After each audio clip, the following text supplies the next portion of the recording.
So shout out to everyone congratulating me for hitting 100,000 subs. I definitely want to talk to today's guest about that.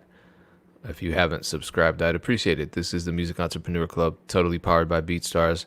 Shout out to all of you who were early arrivers. Let me bring our special guest.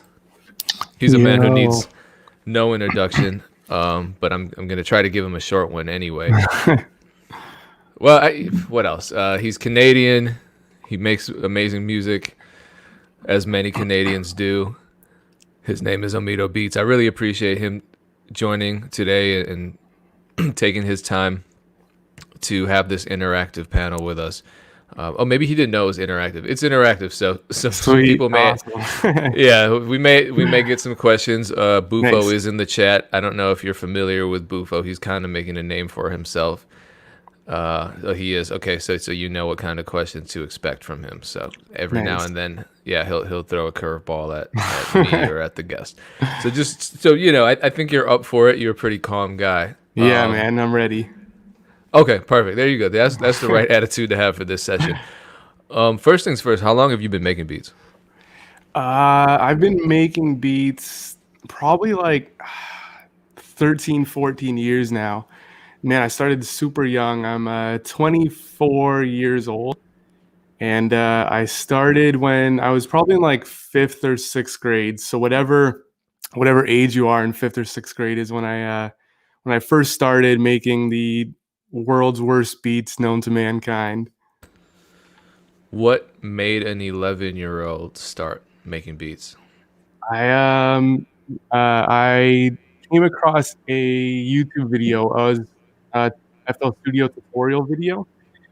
Just surfing around on YouTube. I didn't really play a lot of like video games back when I was a kid, so I like was into YouTube. Binge watching videos, wasting my time there. And I came across a video that was a tutorial on FL Studio. It was like FL Studio like 3 or 4, something like super old school.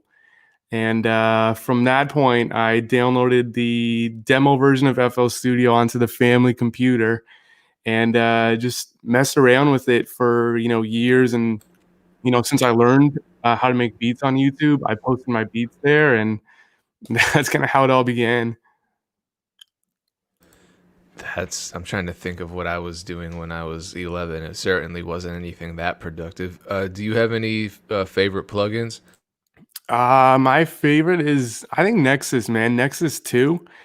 I know some people like say Nexus is overrated, man, but dude, the sound sounds so clean and professional, and some of my like best-selling beats, use Netflix.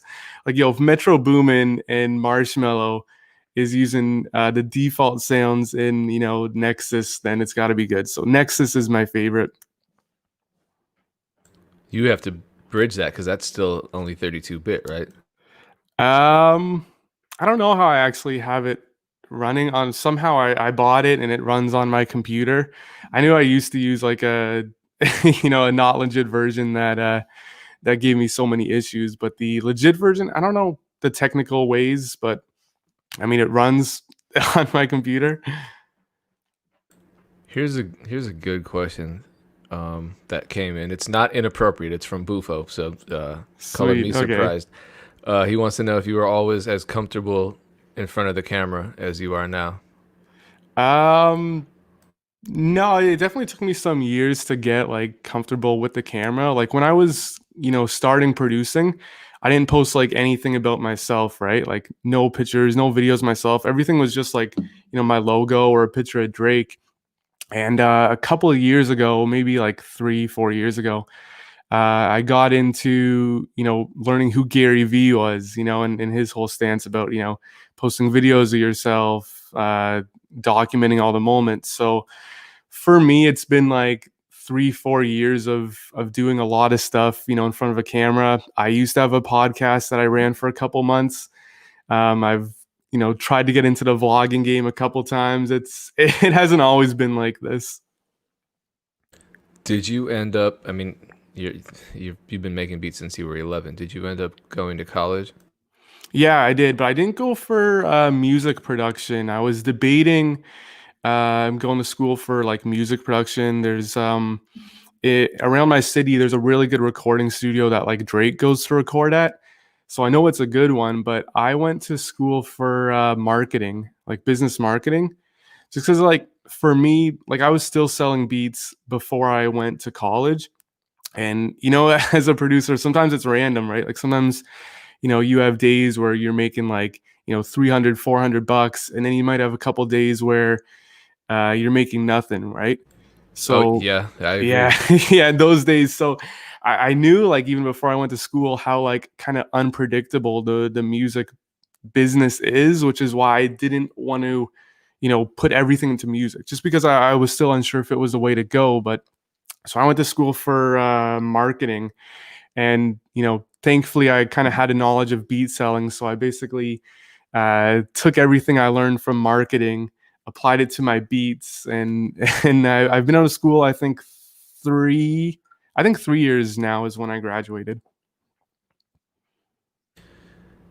So, how long have you been making beats for a living and nothing else, no other jobs? Yeah, so I haven't.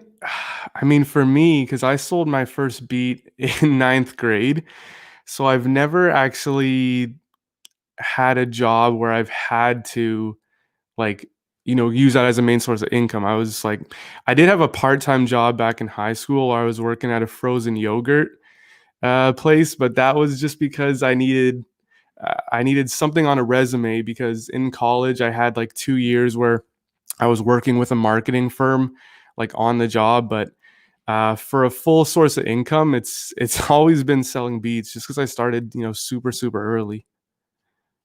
This is starting to get a little spooky for me because I, as I was doing more research on you, I'm looking at your numbers. I'm looking at a lot. And I'm Yeah, like, wow, we're like neck and neck. We're very similar in that yeah. regard. And then I Definitely, yeah. find out, but then I find out that your first job was at a frozen yogurt place, and mine was at a frozen custard. Well, like my first real teenage job before. Dude, that's weird, man. Yeah, what the hell? All right, so let's. I guess we're gonna see what else is going on. I've had a lot more jobs since then, so that's where the Yeah. parallel ends. And I Yeah, sure that's wasn't. I was yo, not I selling worked beats there when I for was a five freshman. months, man. I worked there for 5 months just to have something on my resume, because I knew like if I ever, you know, when in my college program, when I needed to, apply to jobs and get some on the job experience, if the only, thing I had was selling beats on my resume, it might not have worked too well. It ended up did working really well because they were impressed. But I worked for 5 months and I had to quit. It was terrible. Well, that must have been frustrating because I'm at the point now where I've worked for myself for so long Yeah. that I think, God, if I had to go back to and I'm not saying that there aren't parts of beat selling that don't feel like traditional employment, especially the customer service part, Yeah. which I'm sure you can relate to. But going back to a traditional job would be culture shock for me, because I'm Yeah. used to being my own supervisor, everything. And you've you took that job. It's just funny to think you took that job just to throw something on your resume, whereas Yeah. most people do it backwards. They're working, hustling to try to get out of their job and transition full time into making beats. But you for some reason were like some savant as an 11-year-old, and you had all this foresight, Yeah, predicted the no, market.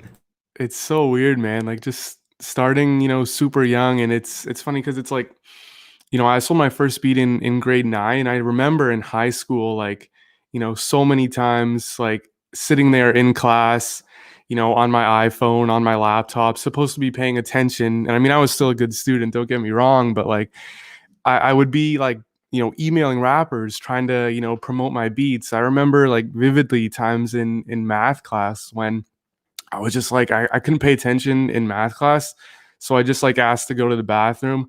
And then I would just, chill in the bathroom for like 10 minutes, just replying to emails from rappers who wanted to use my beats. It's been a long time coming, man. But I mean, all those years, like, my YouTube channel just turned 10 years old at the beginning of the summer. So if for anyone watching this, like, it definitely takes a lot of time. No matter what age you are, you just got to hustle for all those years. And you were making a good income in grade 9, grade 10? Yeah, yeah. I remember at the end of 12th grade, I was making like 30K in sales. And at that point, I like it wasn't even until then when I kind of realized like, okay, maybe it's something, kind of serious, right? Like, for the longest time, I didn't even care about the numbers. I remember the first year selling beats making like $200, and then 4 years later it was like 30K in a year, and I didn't even. It was kind of just like I blinked and, and went from that point to that point, and same with my YouTube channel too. Like I remember hitting 100K subscribers, and I made some super early like thank you video to all the 100 people who subscribed, and then I didn't really even notice it again until it was around like 35,000. Like I just legit for like 4 years, I just put up the blinders and just and grind it. I didn't even look at the numbers. It's crazy to think about.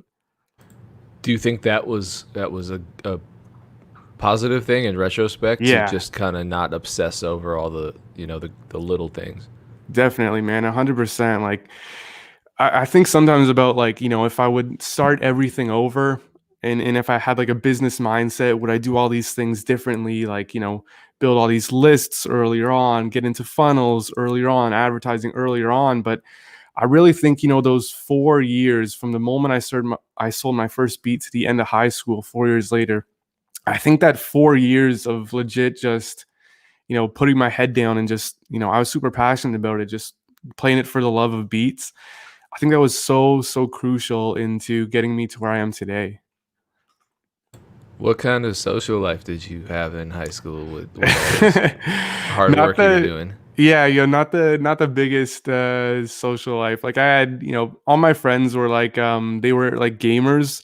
So a lot of us were really like, tech savvy, and I think that's, really helped me to get into my music stuff. But me and my friends group were the type of people who we would go home after school and we would hop on like Skype, and we had a Skype chat, and everyone would be playing like video games, and I would be, just making beats on FL Studio because that was my like my video game. But yeah, that was like most of us did. Kind of antisocial, kind of geeky, but yeah, it worked out.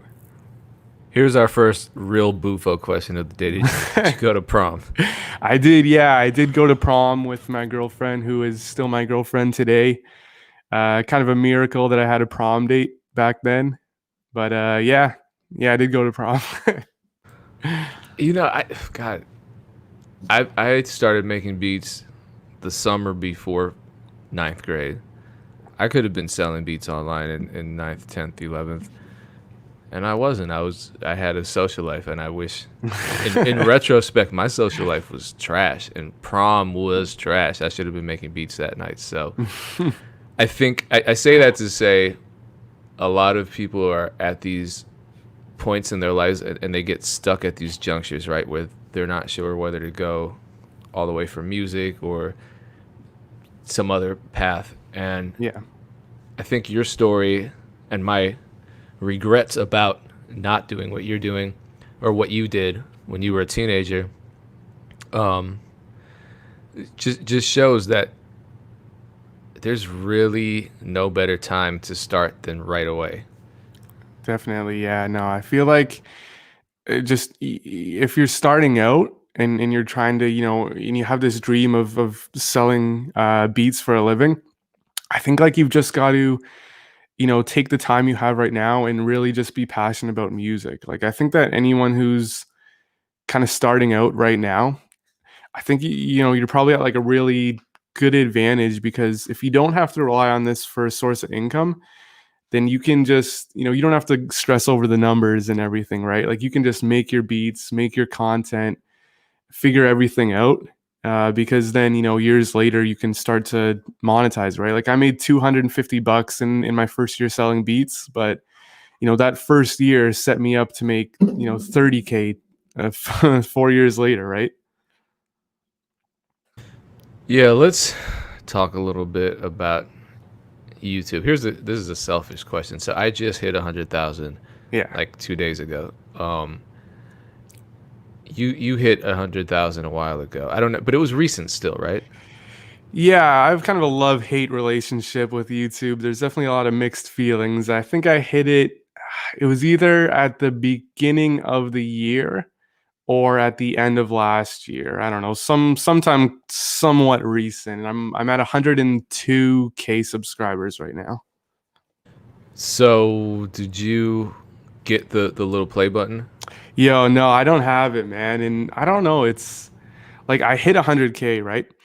But at the time, like, it was a slow crawl to 100K. And I mean, I know that there's some people, who are watching this who have seen my YouTube channel who see like, okay, this guy's got 102K subscribers. Why does it take him a couple days on a new video to hit 1,000 views?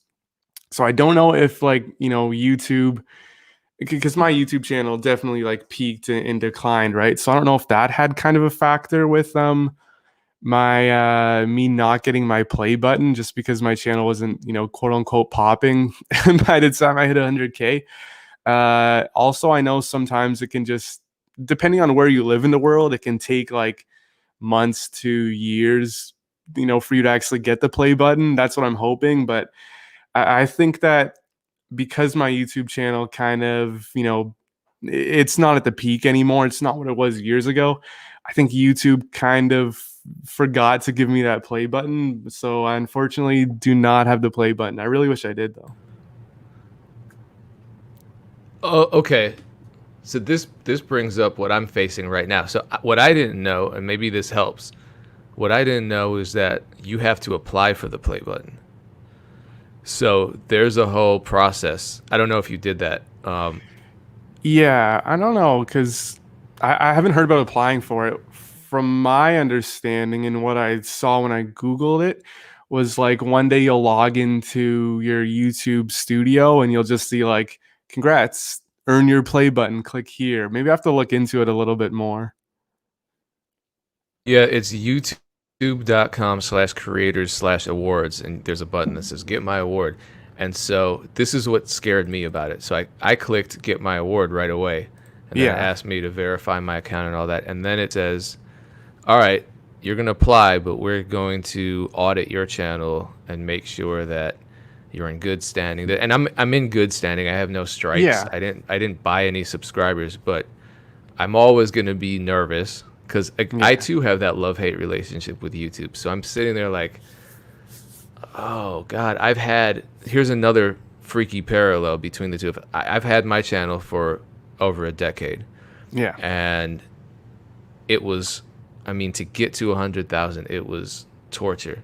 yeah, So for me, I don't know, the people who subscribed 10 years ago probably for the most part aren't active. yeah. You know, I, 100%. Same, exact same with my channel. so I earned those subscribers, but what is YouTube going to think of that? Yeah. So that's what my fear is. Yeah, no, it's dude, that's exactly like that's what I always explain to people because I still get, so many comments that are like, why do you have so little views on your videos, right? But, like 6 years ago when my channel was like, crazy, right? Like I was making like, you know, just to put some numbers on it, I was making like $900 a month. Now I'm making like 200 a month off YouTube revenue. So you can see that decline right there, right? And I feel the same way. It's like, so many of my subscribers came from like, 6 years ago when my channel was taken off. And I don't know if that like plays a certain role with the algorithm too, right? Like, are my videos, not being recommended to people anymore because a lot of my YouTube subscriber base is kind of like ghost followers right now. I don't really know how it all works, right? It's tough.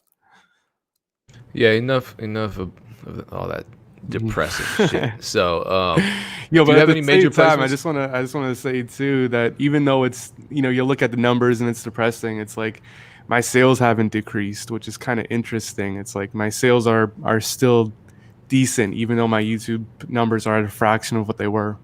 No, trust me, this is all gonna come up. Yeah. So I have a long list of questions because again, back to the parallels. Yeah. But so do you have major placements? Um, no, yeah, I've never really played the placement game, right? I did have Nike ask to use a beat in a Instagram advertisement in South America, so that was like kind of cool. But no major like placements with publishing and royalties like that involved. I never really got into the placement game.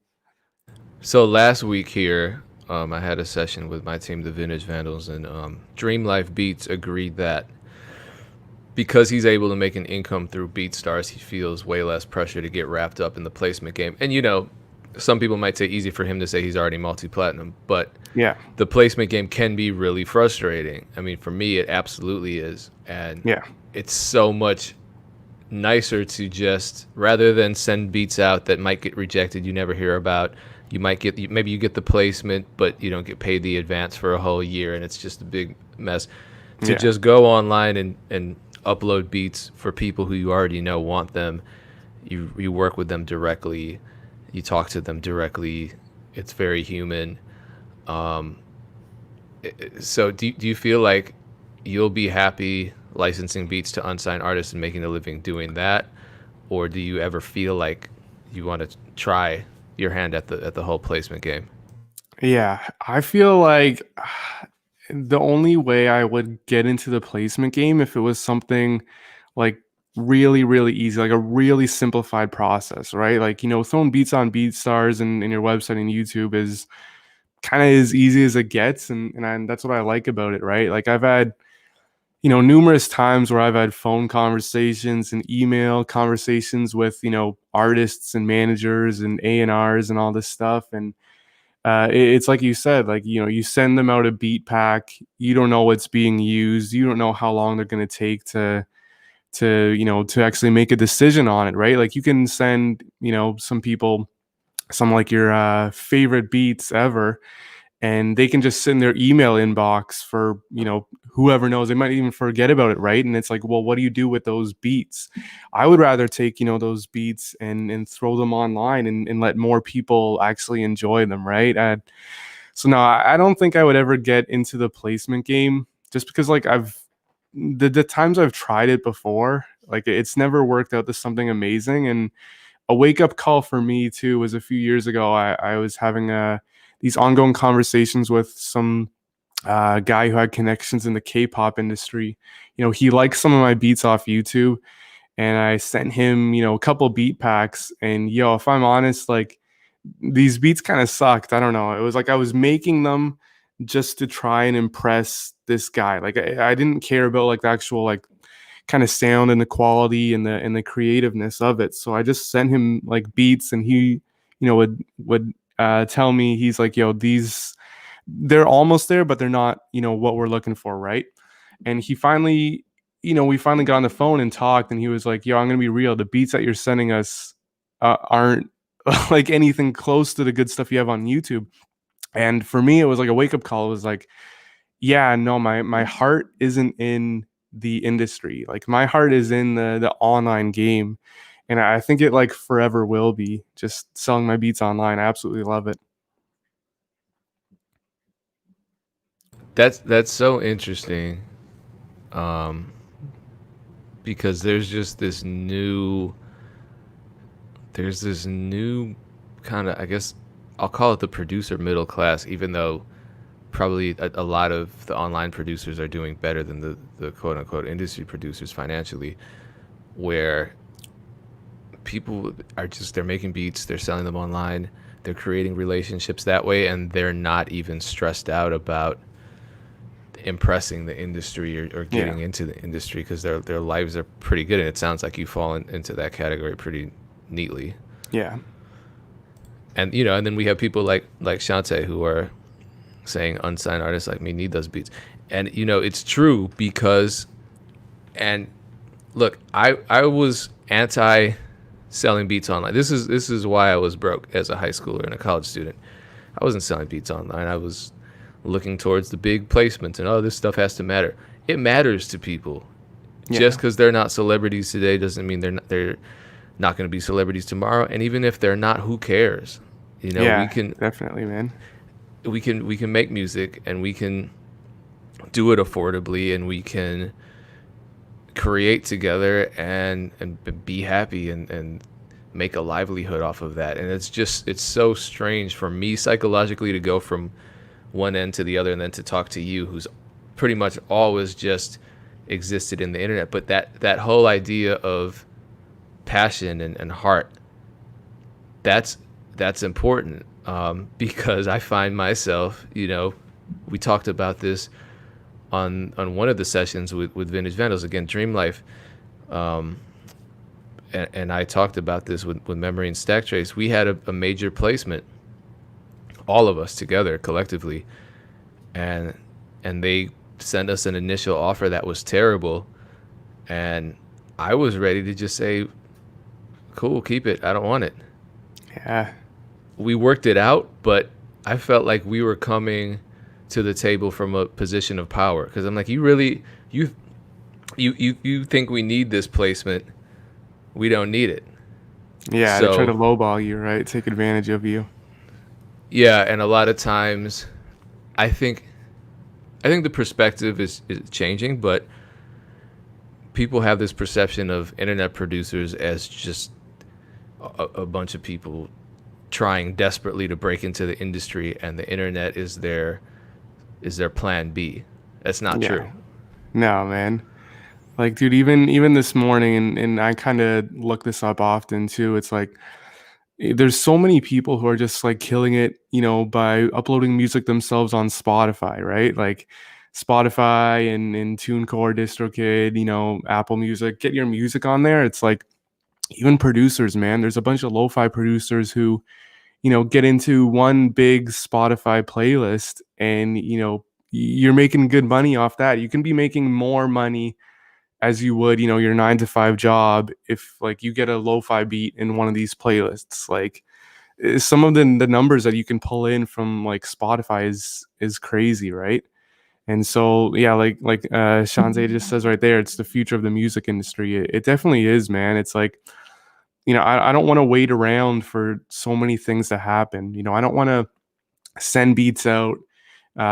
People say, okay, well, we're going into the studio in a couple weeks. We'll let you know what we think, and you never hear back from them. I'd rather make the moves, quickly, right? And being online, like it gives you the freedom to do that.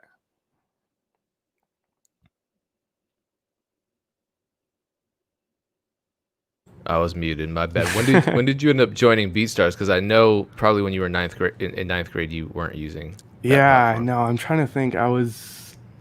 Might be about 5 or 6 years. I think I've been on BeatStars now. I've kind of been through the cycles of like, posting beats on YouTube and, selling all my beats through email. And I still sell a bunch through email. But back, a decade ago, that was like the way for YouTube. You just write your email in the description. So I've been through, YouTube, email, SoundClick, my Flash Store, and then BeatStars. So yeah, probably like 5, 6 years ago, I've been kind of on BeatStars as the kind of the main focus, right? Like the main driving the traffic to area. Yeah, and shout out to BeatStars. I forgot to mention this, but they just surpassed $100 million It's paid out to their crazy, users. man. And I mean, that right there really is kind of the synthesis of everything we're talking about, right? I mean, this is Yeah, the new industry. On the one hand, you hear about how little artists are getting paid in the industry, and then on the other hand, you're hearing about a platform celebrating $100 million in beats. yeah. It's crazy, man. Like there's just so many opportunities that you can do with your music. Like if you know how to make music, it's just you don't need to wait for anyone to kind of give you that opportunity. You can upload your music on BeatStars and get that opportunity on your own, right?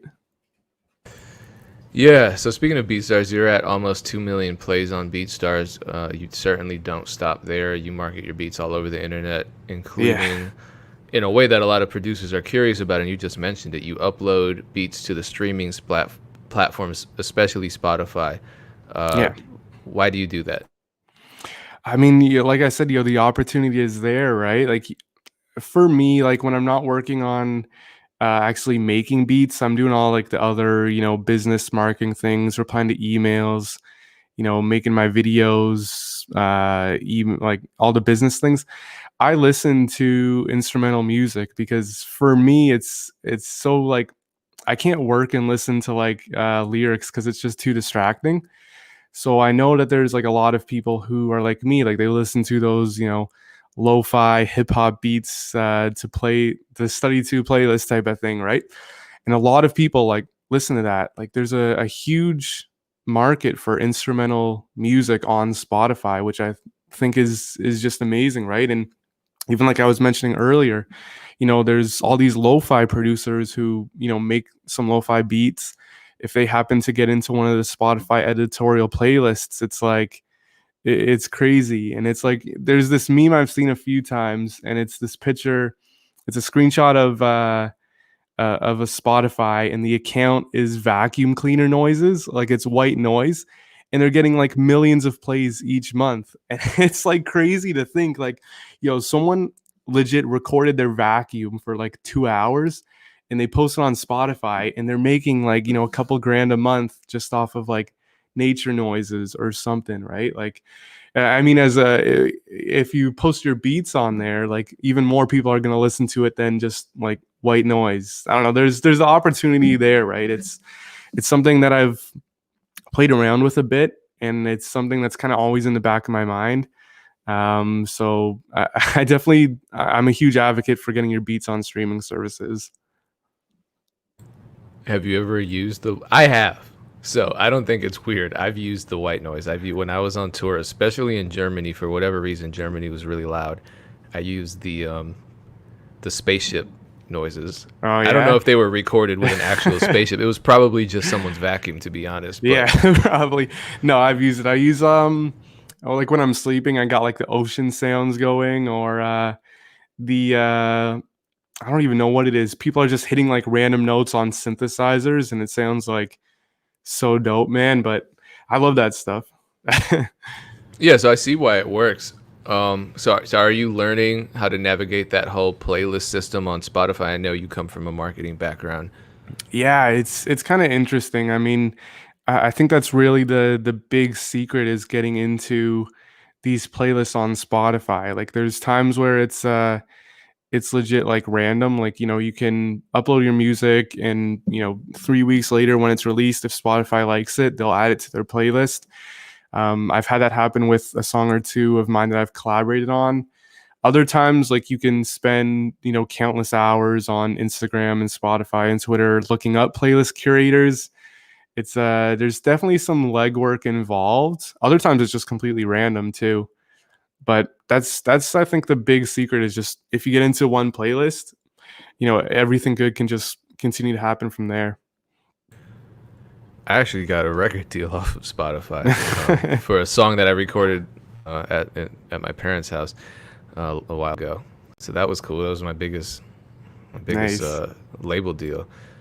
Sorry, we have to go back to YouTube because this was a good question. So, Yeah. oh no, actually, yeah, it does have to do with YouTube. This transcends platform though. But do you upload every piece of music you make, regardless of genre, or are you really targeting a certain niche? Are they talking about Spotify or YouTube? I think just beats in general. When you're trying to license a beat, some people have very specific lanes, and Yeah. they're known It's for that genre. it's tough. It's me personally, I'm crazy diverse. Like with what I listen to. Like, I'm listening to like, Avicii, and then Taylor Swift, and then like Drake and J. Cole. Like I'm all over the map, and that's kind of reflected, with my beats. Cause if you look at my YouTube channel, it's like I've got kind of every genre of beats on there. And I mean it has its pros and cons in a way. Like, sometimes people can come across my YouTube channel because they heard like a lo-fi type of beat that they liked, and then all of a sudden I'm uploading these EDM style beats, and I can see how that kind of can confuse people a bit, and probably is what hurts my YouTube algorithm speaking, is because I upload a lot of different stuff. um but for me it's just like I make whatever I want to make, right? If I go, in my studio and I just start playing around and I'm feeling some kind of tropical style house beat, I'll make it. I'll finish that one, then maybe I'll make like an aggressive trap beat or something. And I mean, at least that way, like it gives me, I can market to different genres, right? Like I've got followers who love my, indie rock beats. At the same time, I've got followers who love my rap beats. So it's for me, like since I am diverse like that, I can kind of market to different stuff. But I don't know if there's a really right answer. I think it's just you got to do whatever you like love to do, so to speak. And I love being diverse. I love trying all the genres, so that's what works with me. So I'd say just whatever you wherever your heart is, just follow that. So you recently uploaded a video to a different channel. Yeah. Um, so you started a new YouTube channel. I want to talk about that in a second. Yeah. But damn, we're back to YouTube. All right. It So did you recently, my whole career, man. Everything just yeah. always cycles back to YouTube. It's like I started on this platform. It's like I can't escape it. Yeah, and I'm not helping you escape it either. So you recently uploaded this video to some sort of video consumption platform, and it was titled Six Figures Selling Beats. And you talk about generating six figures a year off music for a couple of years. Yeah. And I hear all the time from frustrated producers that it's impossible to break into the market these days. Obviously, you saw some of those comments when I teased Yeah. this conversation. There was Yeah. someone that said, yeah, okay, sure, he must be doing this and that because you can't just make it by beats alone. And you say it's possible in your Yeah. video. I think a lot of producers just upload beats to one platform, or they try out one thing and then they get frustrated when the money doesn't come pouring in. And what is key in your video is this concept of multiple income streams. Yeah, definitely. And you're 24 years old. It's young, but then again, we know that you were a music entrepreneur in fifth grade. So, first of all, why is having multiple streams of income important It's in your experience? Yeah, I mean, like you said, because then you don't have to be dependent on, one type of thing, right? Like for me, making up my six-figure income, like making like, 10K a month, it's not all 10K from just people going on my BeatStars and hitting that buy button, right? That's maybe like, 50% of what I'm doing. That other 50% is coming from different areas. Like maybe people are, hitting me up for mixing and mastering or custom or extra production. Maybe it's people, paying for collabs or buying sound kits. It's kind of like I said, like 50% is selling beats. This other 50% is all of this other stuff that I do, but that's what helps me get to the, six-figure income, that 10K a month. How did you learn about multiple streams of income? I think that's one of the biggest roadblocks for a lot of producers. They're really focused on one income stream because I think, they might not even realize that these other avenues exist. Yeah, I'm trying to think of how I first learned. For me, I think a lot of it just comes down to, having conversations with the people who buy my beats, right? Like people buy my beats and then they sometimes ask me like, hey, do you make custom beats? And I'm like, yeah, I can make a custom beat. Sure, why not? So then that kind of leads into more thing too. And then, other people might need mixing and mastering, right? I think there's a lot of power in actually listening to your audience and hearing what they want and then trying to, fulfill their wants, right? Like with my YouTube channel, that second one you're looking at, I posted another tutorial or another video on there that was a tutorial about making like these indie rock type of beats. And I've had 3 people like in the past month hit me up and say, hey, we watched this video. We can like make beats, but you seem to know all the secrets. So let's pay you to make custom beats for us. So it's like, dude, that YouTube channel, I kind of have been focusing more seriously on for the past few months. and like it's already, making me money even though it's only at like 800 subscribers. It's people are seeing these other things I'm doing, and they just want to hit me up and do something with me.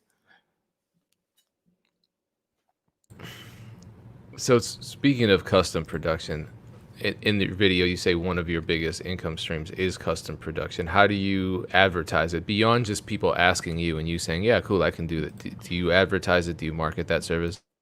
Yeah, it's I mean, it's definitely something I think that you could advertise, especially to people who have already, bought a beat from you, because then it's like they already know your style and kind of your business setup and all that. With me, majority of it has come from people that I've liked to work with for anywhere from months to years. And sometimes I think people just see me working on beats all the time. Like you go on my Instagram, and it's full of just me, my videos in the studio, and people just hit me up for custom beats. I don't know. My custom beat process too is something I think is really it's something kind of simple. Like I don't charge too much for it, and it's kind of me. I kind of do it in like a royalty free basis too, which I know has its pros and cons too. But it's just this really simple kind of process I've set up, and it seems to work for a lot of people who are interested. What are some lessons you learned from these custom production jobs, and what's some advice you can give producers who want to start providing that service? Yeah, I'd say the biggest lesson that I have is make sure that you're getting at least some sort of payment up front. I'll be real. I do custom beats for $300, which I know some people are gonna think I'm downright crazy for doing beats at that low, but it's just the price I've set and it's worked really well. Make sure, like, I always ask for 50% upfront, because I have had people who pay that initial 150 for a custom beat. I finish it, I show them the tagged version, and then I'm still to this day waiting on payment for them. As I have gotten times before where I've completed a custom beat, showed them the tagged version, and then never hear from them. So always make sure you're at least getting some sort of payment up front, because at least if they walk away and back out of the deal, you at least get something for it. That's probably the biggest advice I have too. Another one I think is just to have a lot of fun with it. I mean, my custom beats, like I said, I charge 300. I'm seeing some other people in the chat say they charge, even like less amounts. I price my custom beats at a way that lets me work with people more often. Like there's people who come back to me for beats like on a monthly basis, just because it's something that's affordable, and it just allows me to make these beats more often, and it really is a fun process when you start to work with people more often, because you can get really creative, and it's something I really love to do. Yeah, now people are sharing their horror stories about not getting deposits. I It's the definitely worst, did. man. Oh my God, this before BeatStars, I remember going to an event with a custom beat on a CD, and I handed it to the guy because he said he would be there, and I really need this beat by then. And he Yeah. looks at me like I'm crazy, and he's like, "Oh, I didn't need it now," because I'm asking him for $100. This was when I was a teenager. I'm just like, man, I can't keep doing this. But then the same thing happened to me with DJing. I did a series of events that, as I'm walking away, and I'm like, oh, where's my money? Oh, we didn't make any money, so you're not getting anything. Like, yeah, but It's we had frustrating, to. man. Oh man, Yeah. so I had to change everything up. And I think a lot of producers, a lot of people just in general, creatives, have a lot of anxiety associated with asking for money up front. Yeah. And how did you get over that? Yeah, no, like in the custom beat process, like I just tell people, the horror stories I've had before, right? And I just tell them, I say like, okay, let's do 50% up front, because that holds both parties accountable here, right? Like it holds me accountable for finishing the beat and getting my extra 150, and at least you've already put like that down payment on something. So if you can figure out a way to kind of make it fair for both parties, it definitely helps. In terms of asking, people for money when it comes to like leasing beats, because I know it's something like, I've seen producers too who get kind of over pushy, like when it comes to sales, like they're like, hey, buy my beats or like don't even use them, right? For me, like I try and keep a definitely a friendly persona when it comes to selling my beats online.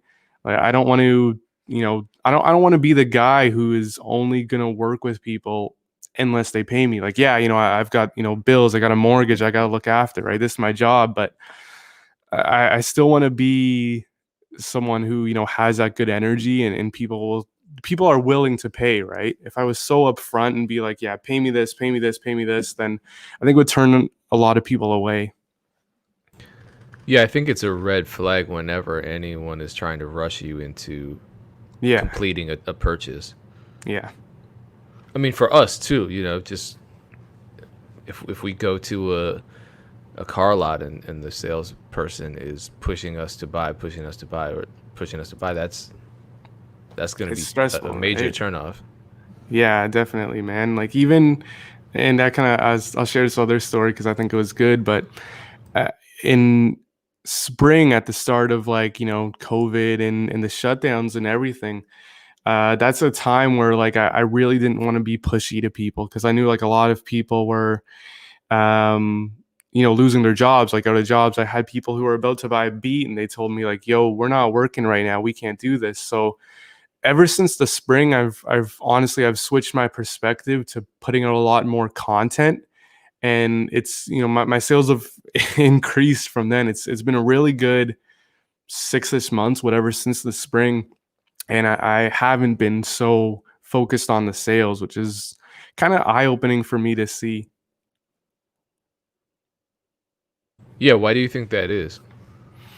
Why do you think like it's I don't know. I think like if you're putting out like a lot of content, like you definitely are more active. I had a time last year where I was focused on all these sales funnels and trying all these business things, and I was so focused on like that next dollar, and those 3 months at the end of last year were my worst months ever of selling beats. And then, like I said, since the spring when I focused on content and just, kind of reigniting that spark and that passion for music, the sales have followed, right? And I mean, kind of looking back at, this whole decade of me selling beats, it's like if you're passionate about something and posting something for a while, like the money is gonna come, right? Especially if you have like a BeatStars set up where it's, all the legwork of creating a store is there. I mean, if you're just like passionate about something and you keep showing people you're passionate and you're hardworking, it's like the money will will come later on, right? So that's interesting.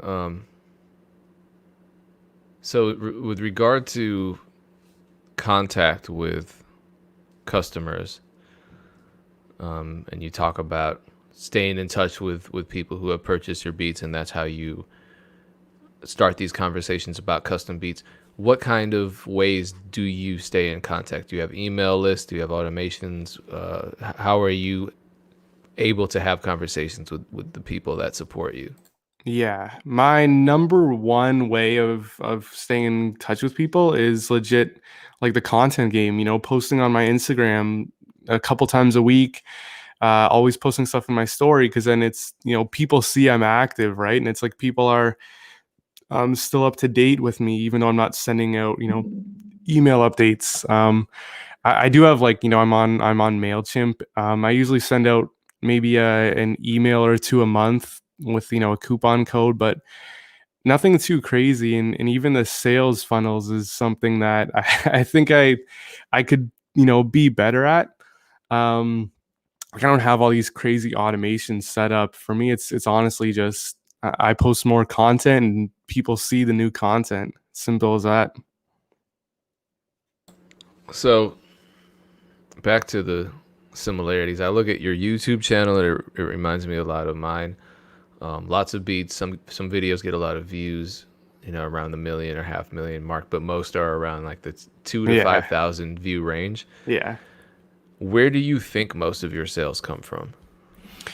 I think most of my sales either come like it's hard to pick one place. I definitely know like top three is YouTube. Like people still find my beats on YouTube, even though like if a video only has like 300 views, like and I uploaded like yesterday, like I still post a beat and it'll like sell well, right? Or it'll get a few sales on it. So I know people are still kind of eyeing my YouTube channel and some of like you said, like the videos that get a lot of views, they usually contribute to more sales. So YouTube is big. Instagram is big too, but I think that it kind of goes hand in hand with YouTube because people hear my beats on YouTube and then they go and hit me up on Instagram to have that conversation there.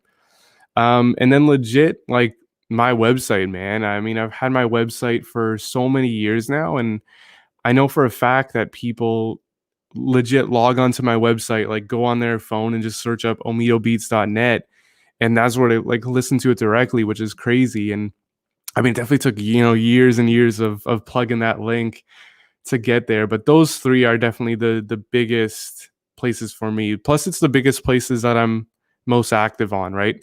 Like I'm barely active on Twitter, so I don't really get any sales from Twitter. So I think our numbers are really similar overall, not just on YouTube, but we both make a living off of producing beats. And I know there are people out there who doubt my sales because I'm not going viral off each beat.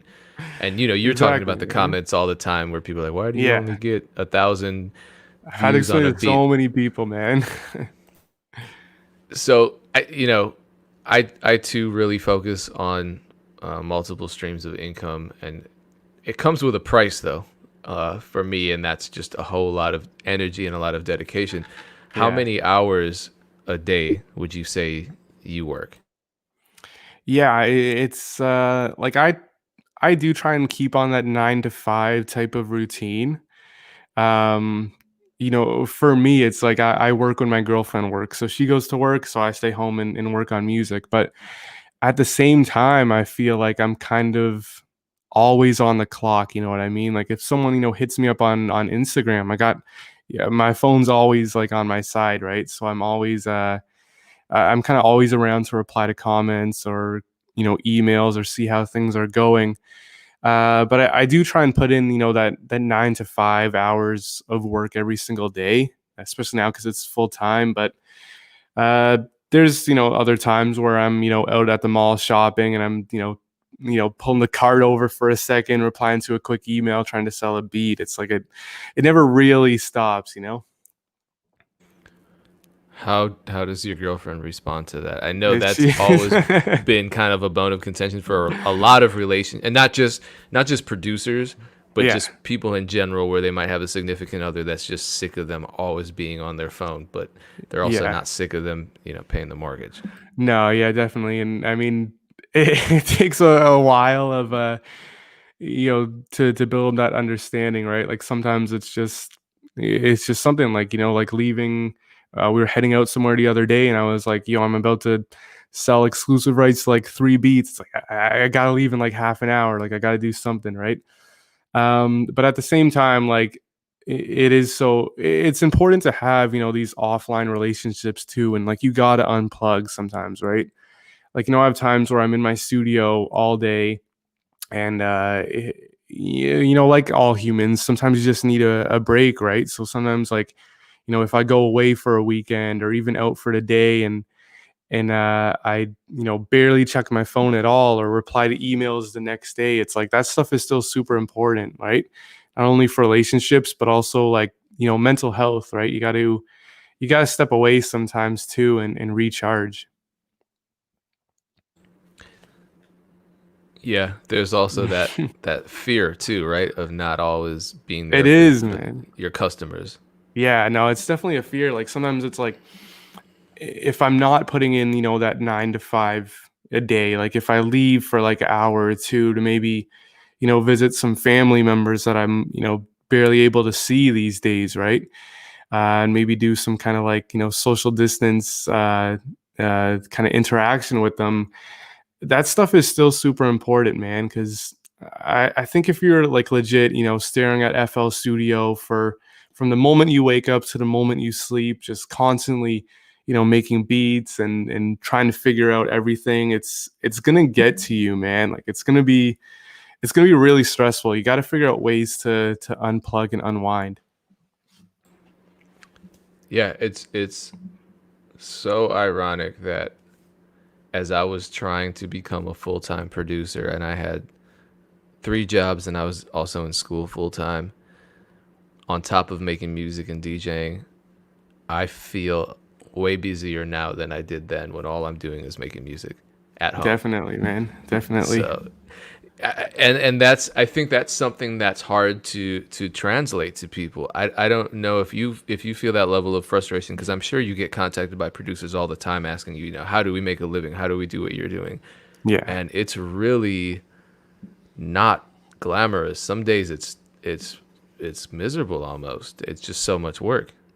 It is, man. Like I was saying earlier, the 3 months of last year, that quarter of the year, I had my worst sales ever, and I was making like half to like 2/3 of what I usually make in a month, and it was really really stressful. And I was kind of focusing on the wrong things. Like I was so focused on just sales and trying to figure out everything else, and I neglected like so many other things. It was like a really tough time, um, mentally, right? And it was so busy. And even now, I have those days where it's like it's so stressful, like just trying to do stuff. Or if you don't get a sale for a few days in a row, you're kind of like rethinking everything, right? You're starting to panic a little bit, right? But I mean, for me, some things I always, kind of tell myself to calm myself down in those positions is like, okay, you've proved to yourself that you've done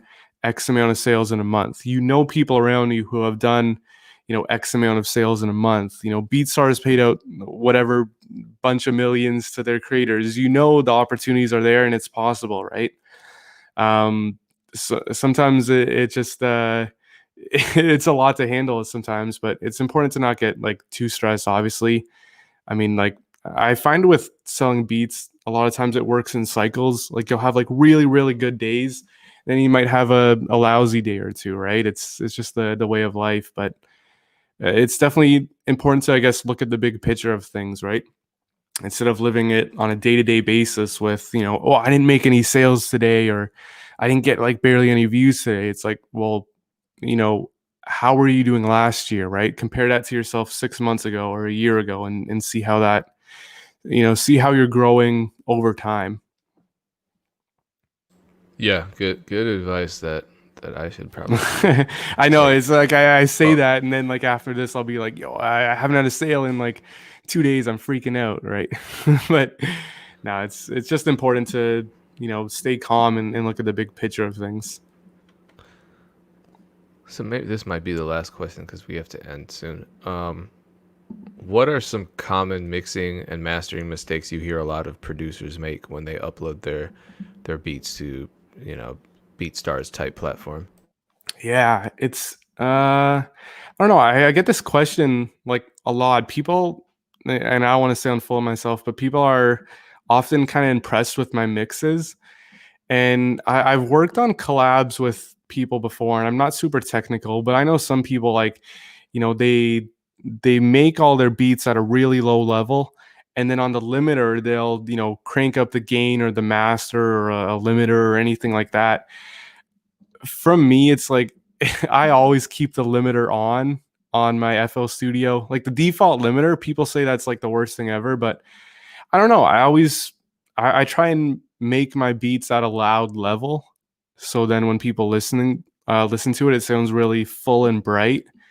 And again, cycling this back to one of the first questions about which VST, I use Nexus because it gives a really bright and clear sound. I'm not sponsored by Nexus, but I wish I was. But I'd say, I don't know, just making sure that you have really full and bright sounds can definitely help a mix really well.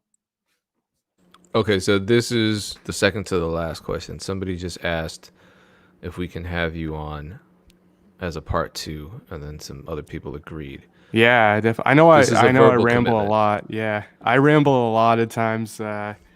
with my stories, but dude, definitely down to do a part 2, man. Okay, we all saw it. It's on live. It's recorded. This is how I schedule in advance.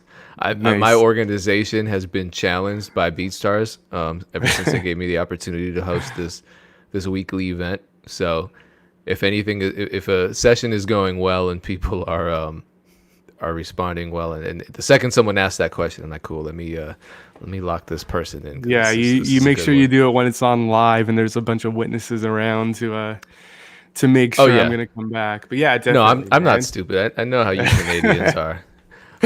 Yeah, Speaking of which, you said I'll come you're right back. by Yeah. Drake, Yeah. or Am you're I by what? Drake's studio or something. There's a studio that he records at. Yeah, I moved last year. I'm kind of in between Toronto and New York right now, but there's a studio that he records at. If anyone knows Metalworks, I know that's the name. I'll plug them. But that's like they do like schooling, like programs there. And I debated going to school there, but I ended up going to a college and studying marketing. Some really boring customer service classes, but it paid off, right? Yeah. I, People ask me that all the time. I went to school for something completely different. Some Yeah. people ask, where is his Canadian accent? You don't. I hear it. You don't Yeah, hear it. I've heard some people. I'm not like super North Canadian. I'm about an hour There it north is. from I just heard it when you said about. There it is. A about boat. I'm a boot an hour north of New York, so I'm kind of close to the states and in the area where it's most US. Like if I was like up in the middle of north, like out in an igloo up north, then you would hear it a lot more. It's a shame that you. Well, I'm in Wisconsin. We have some of the ugliest accents on the planet. I mean, people say, well, people from Boston. No, people from Wisconsin sound like they are swallowing metal. That's funny, man. It's not. It's miserable. So, how do people follow you? This is the last question for real. How do people follow you and Yeah, stay in touch? the best place is Omito Beats. Instagram, YouTube is the places I'm most active. So follow me there. Once again, thank you so much. Appreciate you, man. I believe BeatStars is still running their contest for the $100 million payout to celebrate and commemorate that. BeatStars.world or check out their social media as well. We're gonna have Omito Beats back very shortly. I just have to schedule it with him, but Part he's already two, given it's the he's given the sequel. verbal commitment. It's the And sequel. We're gonna figure out how we're related because we have so many similarities. We're gonna uncover that we're like a parallel universe or something's gonna go down in the sequel. It's gonna be crazy.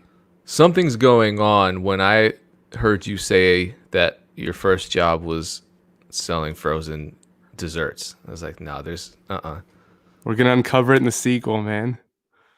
All right, that's what's gonna happen. We're hyping this up. Don't miss it. We'll be back once again. Thank you, man. I appreciate you tuning Thank you, in, man. It's been good.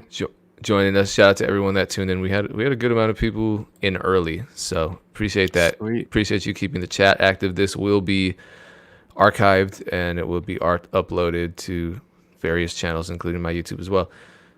Cool. Peace, everyone. Appreciate you. Awesome. Thanks, guys.